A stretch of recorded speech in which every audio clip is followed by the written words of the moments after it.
Team Series Event 5 consists of 4 classic CrossFit benchmark workouts done for time. Each team member will perform one workout.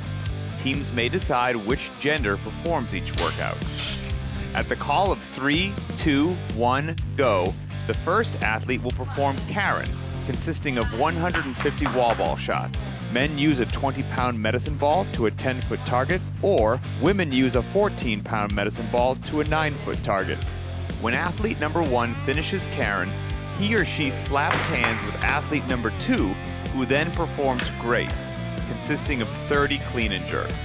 The weight is 135 pounds for men or 95 pounds for women. Upon completion of the 30 clean and jerks, athlete number 2 slaps hands with athlete number 3, who then performs Diane. Diane is 21-15-9 repetitions of deadlifts and handstand push-ups. The deadlift weight is 225 pounds for men or 155 pounds for women.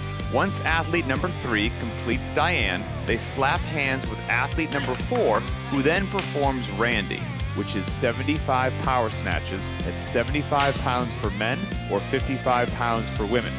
Be sure to record the elapsed time after each workout.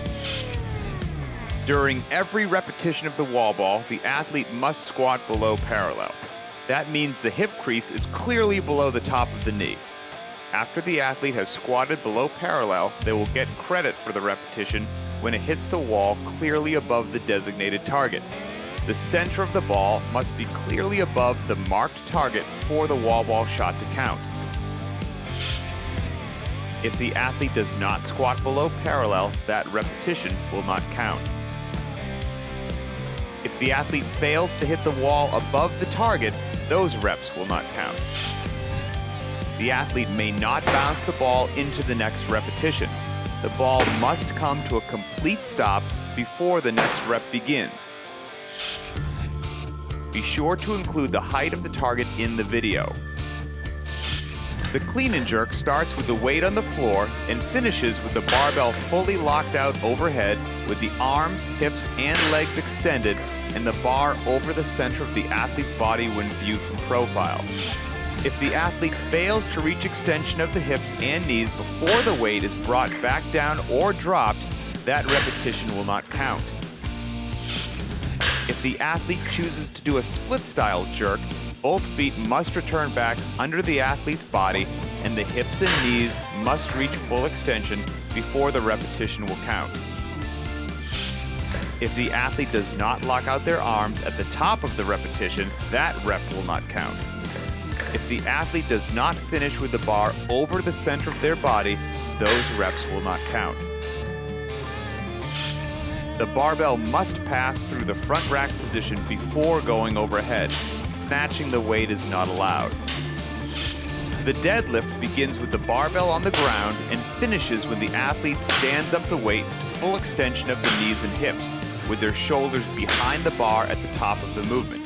The athlete may choose any grip they like, but their feet must be inside their hands. No sumo stances are permitted. Once the athlete has achieved lockout, they may drop the barbell from the top. Any repetition that is bounced will not count. If the athlete fails to extend their hips at the top of the repetition, these reps will not count. If the athlete does not lock out their knees at the top, those reps will not count. Every repetition of the handstand push-up must have the athlete's heels start above the line, have the head make contact with the floor at the bottom, and finish with the heels above the line. If the athlete's heels are not above the line before beginning each handstand push-up, it will not count. If the athlete fails to finish each handstand push-up with their heels above the line, those reps will not count. Both heels must cross the line and make contact with the wall to be considered a good repetition. If the athlete fails to touch their head to the floor at the bottom of each handstand push-up, those reps will not count. The hands must be placed on a firm surface. If using plates and an ab mat, the head must pass below the palms. Kipping is allowed.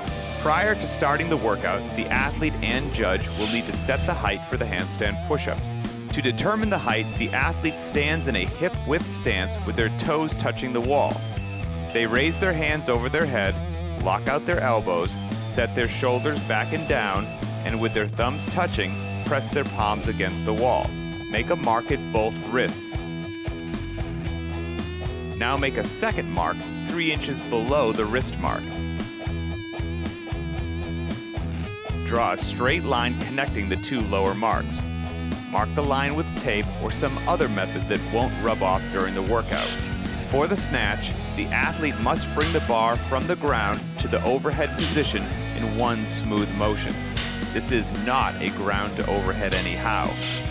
A clean and jerk where the bar is lifted to the shoulders and then lifted overhead is a no rep. We need to see the arms, hips, and knees fully locked out with the bar clearly over the profile of the athlete's body. Once the athlete has reached lockout, the repetition will count.